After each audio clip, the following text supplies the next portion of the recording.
13 अप्रैल की सुबह थी। चाइना बॉर्डर के पास एक फ्लैग मीटिंग हो रही थी।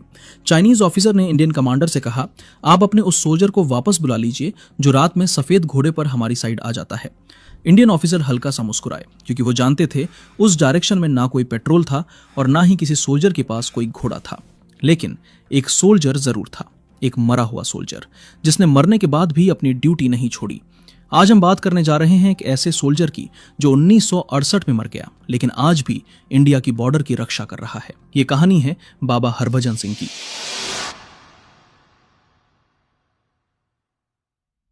इस कहानी की शुरुआत होती है पार्टीशन से पहले के पंजाब से। 1941 में हरभजन सिंह का जन्म पाकिस्तान वाले पंजाब के कपूरथला जिले में हुआ था। लेकिन आजादी के बाद जब देश बटा तो उनका परिवार सब कुछ छोड़कर भारत वाले पंजाब में आ बसा। उनका परिवार किसानी करता था। हरभजन दिन भर खेती में अपने पिता का हाथ बटाते और शाम को आसमान की तरफ देखते, जहां से कभी कभी फाइटर जेट्स गुजरते थे। उसी फाइटर जेट्स की गूंज में उन्होंने अपना सपना बुना, एक दिन वर्दी पहनकर सीमा की रक्षा करने का। कड़ी मेहनत के बाद 1965 में वो इंडियन आर्मी में भर्ती हो गए और 23 पंजाब रेजिमेंट का हिस्सा बन गए। उनकी पहली पोस्टिंग हुई सिक्किम की बर्फीली पहाड़ियों में, जहां भारत और चाइना की सरहद सिर्फ कुछ कदम दूर थी। यहां दिन भी अंधेरा लगता था, क्योंकि ठंड और बादलों से घिरा यह इलाका सूरज की रोशनी से ज्यादातर छुपा रहता था। ऊपर से ऑक्सीजन की कमी, सांस लेना मुश्किल और हर कदम पर खतरा था। लेकिन हरभजन अपनी चैलेंजिंग ड्यूटी से कभी पीछे नहीं हटे। वो हमेशा सबसे पहले उठते, साथियों की मदद करते और हर काम बिना शिकायत के पूरा करते। उनकी ईमानदारी और ड्यूटी के प्रति समर्पण देखकर साथियों ने उन्हें प्यार से बाबा कहना शुरू कर दिया, एक ऐसा नाम जो आगे चलकर उनके साथ हमेशा के लिए जुड़ गया। 1968 अक्टूबर का महीना था। नाथुला पास पर लगातार बारिश हो रही थी। रास्ते कीचड़ और बर्फ से ढक चुके थे। तापमान 0 से नीचे चला गया था। इन्हीं हालातों में हरभजन को एक जिम्मेदारी सौंपी गई। खच्चरों पर भोजन और गोला बारूद लादकर ऊपर की पोस्ट तक पहुंचाना था। सुबह उन्होंने अपनी वर्दी पहनी, जूते बांधे, झंडे की तरफ देखा और यात्रा शुरू की। आसमान काला हो रहा था, हवा तेज चल रही थी और बादल नीचे उतर आए थे। फिर भी वो रुके नहीं, क्योंकि सीमा पर कोई काम कल के लिए नहीं छोड़ा जाता है। रास्ता बेहद संकरा था। एक तरफ पहाड़ की ऊंची दीवार, दूसरी तरफ गहरी खाई और उसके नीचे तेज बहती नदी, जिसका पानी इतना ठंडा था कि उसमें गिरने का मतलब सीधी मौत थी। हर कदम के साथ बर्फ चरमराती थी। खच्चर घबराए हुए थे। हरभजन उन्हें शांत करते हुए आगे बढ़ते रहे। तभी अचानक ऊपर से एक पत्थर गिरा। तेज आवाज हुई। खच्चर बुरी तरह घबरा गए और भागने लगे। हरभजन ने उन्हें संभालने की कोशिश की, लेकिन उसी पल उनका पैर फिसल गया और अगले ही क्षण वो चट्टान से फिसलते हुए सीधे नदी की गहराई में गिर गए। कुछ ही सेकंड में सब खामोश हो गया। ऊपर बस बर्फ गिर रही थी और नीचे पानी का शोर धीरे धीरे खत्म हो गया। तेज बहाव में हरभजन का शरीर करीब 2 किलोमीटर तक बहता चला गया। जब शाम तक हरभजन अपनी पोस्ट पर नहीं लौटे तो बाकी सैनिकों को एहसास हुआ कि कुछ गलत हो चुका है। तुरंत एक सर्च टीम भेजी गई, लेकिन पहाड़ों की बर्फ से हर रास्ता ढक चुका था। 1 दिन बीता, 2 दिन बीते, 3 दिन बीत गए, पर ना कोई निशान मिला, ना कोई आवाज। आखिरकार मिसिंग इन एक्शन लिखकर फाइल बंद कर दी गई। कैंप में खामोशी छा गई। जवानों की आंखों में एक ही सवाल था, इतना ईमानदार जवान आखिर गया कहां? फिर 5वें दिन कुछ ऐसा हुआ जिसे सुनकर आज भी रोंगटे खड़े हो जाते हैं। रात के अंधेरे में जब कैंप में सब सो रहे थे, हरभजन के करीबी दोस्त को सपने में खुद हरभजन दिखाई दिए। वो बिल्कुल साफ दिख रहे थे, वर्दी पहने हुए, चेहरे पर शांति थी। उन्होंने अपने दोस्त से कहा, मुझे ढूंढना बंद मत करो, मेरा शरीर अभी भी वहीं है, नदी में एक बड़े से पत्थर के नीचे फंसा है। और फिर उन्होंने वो एग्जैक्ट लोकेशन बताई जहां उनका शरीर था। जैसे ही उनके दोस्त की नींद खुली, वो पसीने से तरबतर हो गया। उसे यकीन नहीं हो रहा था, लेकिन सपना इतना साफ था कि उसने बिना देर किए अफसरों को सब कुछ बता दिया।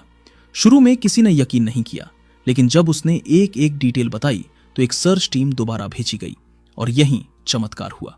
जिस जगह का जिक्र सपने में किया गया था, वहां कुछ घंटों की तलाश के बाद हरभजन का शरीर मिल गया, बिल्कुल उसी पत्थर के नीचे, बिल्कुल उसी गहराई पर। वर्दी अब भी साफ थी, हथियार कमर पर था और चेहरे पर वही शांति, जैसे वो बस सो रहे हों। यह देखकर सभी सैनिक सन्न रह गए। किसी की समझ में नहीं आ रहा था कि यह कैसे संभव हो सकता है। हरभजन का अंतिम संस्कार पूरे सैन्य सम्मान के साथ हुआ। उन्हें तिरंगे में लपेटा गया, सलामी दी गई और उन्हें वहीं नाथुला पास के पास दफनाया गया। सबने सोचा अब यह कहानी यहीं खत्म हो गई, लेकिन असल में यहीं से असली कहानी की शुरुआत हुई, क्योंकि उनकी शहादत के बाद नाथुला पास की पहाड़ियों में कुछ अजीब और डरावनी घटनाएं होने लगीं। रात में बंकरों के बाहर से आती धीमी सी खड़खड़ाहट, बर्फ पर किसी के कदमों के निशान और सर्च लाइट की रोशनी में दिखती एक परछाई। ये सब किसी एक जवान ने नहीं बल्कि पूरे कैंप ने महसूस किया था। शुरू में लोगों ने सोचा शायद ये ऊंचाई का असर है, क्योंकि ऑक्सीजन की कमी से दिमाग कभी कभी भ्रमित हो जाता है। लेकिन ये भ्रम नहीं था, ये हकीकत थी। एक रात एक जवान ड्यूटी पर तैनात था। घड़ी में रात के ठीक 2 बज रहे थे। ठंड इतनी थी कि हड्डियां जम रही थीं। वो जवान थक कर थोड़ा बैठ गया और उसकी आंखें झपकने लगीं। तभी अचानक किसी ने उसके कंधे पर हाथ रखा और उसे जोर से झकझोरते हुए कहा, उठो, तुम ड्यूटी पर हो। वो जवान घबरा कर उठा, चारों तरफ देखा, पर वहां कोई नहीं था। बस बर्फ पर ताजे जूतों के निशान थे जो उसकी तरफ आए थे और फिर अचानक गायब हो गए। इसी तरह की घटनाएं बार बार होने लगीं। किसी को रात में अपने कमरे के दरवाजे पर दस्तक सुनाई देती, लेकिन बाहर कोई नहीं होता। किसी को लगता कि कोई उसके पीछे चल रहा है, लेकिन मुड़कर देखने पर सिर्फ हवा होती। फरवरी की एक रात जब पूरा इलाका भयानक बर्फीले तूफान में दबा हुआ था, तब पास की चौकी से एक अजीब रिपोर्ट आई। 2 सिपाहियों ने बताया कि उन्होंने घाटी के उस पार एक पहाड़ी पर एक चमकती हुई आकृति देखी। वो आकृति इंसान जैसी थी, सर पर हेलमेट, पीठ पर राइफल और हाथ में फ्लैशलाइट जैसी कोई चीज। जब उन्होंने सर्च लाइट डाली तो वो आकृति पल भर में गायब हो गई। लेकिन उसके बाद वायरलेस पर किसी की आवाज 3 बार सुनाई दी, सावधान रहो, सावधान रहो, सावधान रहो। ये आवाज किसकी थी? किसी के पास इसका जवाब नहीं था। कुछ हफ्तों बाद बर्फ पिघलने लगी। जवानों ने नीचे के इलाकों में पेट्रोलिंग शुरू की। इसी दौरान एक जगह उन्हें एक पुराना जंग लगा हुआ हेलमेट मिला, मिट्टी से भरा हुआ। सैनिकों ने मजाक में कहा, ये तो बाबा हरभजन का है। जब इस हेलमेट को एक छोटी सी जगह पर रखा गया तो आसपास के मौसम में अचानक बदलाव आ गया। बादलों के बीच से तेज धूप निकल आई, हवा एकदम थम गई और तापमान थोड़ा बढ़ गया। ये महज संयोग नहीं हो सकता था। एक और चौंकाने वाली घटना है जो आर्मी के बीच काफी मशहूर है। कहते हैं कि एक बार चीनी सीमा पर तैनात सोल्जर्स ने रिपोर्ट दी कि रात में उनके इलाके के पास एक भारतीय सिपाही दिखा जो सफेद घोड़े पर सवार था।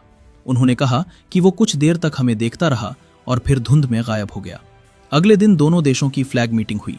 चाइनीज अधिकारियों ने इंडियन कमांडर से पूछा, आपके घोड़े वाले सिपाही को कह दीजिए कि वो हमारी सीमा में ना आए। इंडियन ऑफिसर बस चुप रहे, क्योंकि वो जानते थे कि उस दिशा में कोई भी पेट्रोल थी ही नहीं और ना ही किसी सोल्जर के पास कोई घोड़ा था। माना जाता है कि जब भी सीमा पर कोई बड़ा संकट आने वाला होता है तो 3 दिन पहले ही वहां के सैनिकों को कुछ संकेत मिलने लगते हैं। मौसम अचानक बदल जाता है या किसी को अपने पीछे किसी की उपस्थिति का एहसास होता है। इस घटना के बाद जवानों ने फैसला किया कि उसी जगह पर बाबा हरभजन के लिए एक छोटी सी जगह बनाई जाए।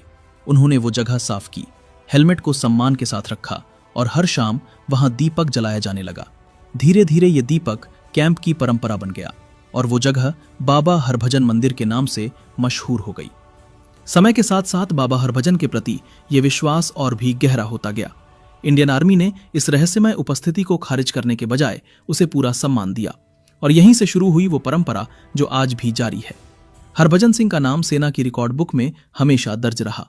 उन्हें मरणोपरांत ऑनररी कैप्टन की रैंक दी गई, यानी उनकी मौत के बाद भी उन्हें प्रमोशन मिला। उनका कमरा आज भी ऐसे संभाला जाता है जैसे वो किसी भी दिन छुट्टी से लौटने वाले हों। हर सुबह उनके लिए वर्दी प्रेस की जाती है, बूट चमकाए जाते हैं, बिस्तर ठीक से सजाया जाता है और उनके लिए पानी रखा जाता है। लेकिन अजीब बात यह है, जब भी सुबह पहरा बदला जाता है उनके बिस्तर पर हल्की सी सिलवटें होती हैं, बूटों पर मिट्टी लगी होती है और पानी की बोतल खाली मिलती है, जैसे रात में कोई आया हो, ड्यूटी पर गया हो और लौटकर सो गया हो। हर साल सितंबर के महीने में बाबा हरभजन सिंह को 2 महीने की एनुअल लीव दी जाती थी। उनका सामान, तस्वीर, वर्दी और मेडल्स एक ट्रेन के फर्स्ट क्लास डिब्बे में भेजे जाते। न्यू जलपाईगुड़ी से कपूरथला तक पूरी जर्नी में उनके लिए एक सीट रिजर्व रहती और उस सीट पर कोई नहीं बैठता था। 2 महीने बाद यही सामान वापस भेजा जाता और सेना के रिकॉर्ड में लिखा जाता, बाबा हरभजन सिंह ने अपनी एनुअल लीव पूरी की और ड्यूटी पर वापस लौट गए। उनके नाम की सैलरी भी हर महीने दी जाती थी, जो उनके परिवार तक पहुंचाई जाती थी। ये सिर्फ एक परंपरा नहीं थी, ये इंडियन आर्मी का अपने शहीद के प्रति सम्मान था। लेकिन 2017 में कुछ ऐसा हुआ जिसने इस पूरी परंपरा को हिलाकर रख दिया। कुछ लोगों ने इसे अंधविश्वास कहकर इसका विरोध किया। अदालत में याचिका दाखिल हुई। तर्क दिया गया कि सेना को धार्मिक आस्था से अलग रखा जाना चाहिए और यह भी कहा गया कि एक मृत व्यक्ति को सैलरी देना और छुट्टी पर भेजना तर्कसंगत नहीं है। कोर्ट में सुनवाई हुई और फिर फैसला आया, बाबा हरभजन सिंह को छुट्टी पर भेजने की परंपरा रोक दी जाए। मंदिर को भी कुछ समय के लिए बंद कर दिया गया। सैनिकों को यह फैसला गलत लगा, लेकिन ऑर्डर सेना का हिस्सा होता है, इसलिए सब चुप रहे, पर अंदर से हर कोई टूट चुका था। फिर वही सर्दी आई। दिसंबर 2017 नाथुला पास पर भारी बर्फबारी शुरू हो गई। जब मंदिर बंद था तभी अचानक अजीब घटनाएं होने लगीं। एक रात गश्त पर निकले जवानों ने देखा मंदिर की दिशा में एक हल्का सा प्रकाश दिख रहा है। जब वो पास पहुंचे तो हैरान रह गए। वो दीपक जो महीनों से बुझा हुआ था अब तेज लौ के साथ चल रहा था। मंदिर के गेट तक जाते हुए ताजे पैरों के निशान मिले, चौड़े बूटों के निशान, बिल्कुल आर्मी बूट्स जैसे, जो सीधे मंदिर की तरफ जा रहे थे। ये देखकर सभी जवानों की रूह कांप गई। कुछ ही दिनों में मामला सेना के सीनियर अफसरों तक पहुंच गया। आखिरकार फैसला बदला गया। मंदिर दोबारा खोल दिया गया। परंपरा फिर से शुरू की गई। तब से आज तक हर जवान अपनी पोस्ट पर जाने से पहले मंदिर जाता है, बाबा हरभजन से प्रार्थना करता है और फिर सीमा पर खड़ा होता है। चाहे दुनिया माने या ना माने, चाहे विज्ञान इसे स्वीकार करे या ना करे, लेकिन भारत चीन बॉर्डर पर तैनात हर सिपाही ये जानता है बाबा हरभजन आज भी ड्यूटी पर हैं और आज भी हर खतरे से पहले चेतावनी देते हैं। ये है बाबा हरभजन सिंह की कहानी, भारत के असली घोस्ट सोल्जर की कहानी, जिसने ये साबित कर दिया कि सच्ची देशभक्ति जन्म और मृत्यु की सीमाओं से परे होती है। दोस्तों, अगर ये वीडियो आपको पसंद आया हो तो वीडियो को एक लाइक जरूर करें और चैनल को भी सब्सक्राइब करें। हम ऐसे ही वीडियो हर हफ्ते आपके लिए लाते रहेंगे। तब तक के लिए जय हिंद।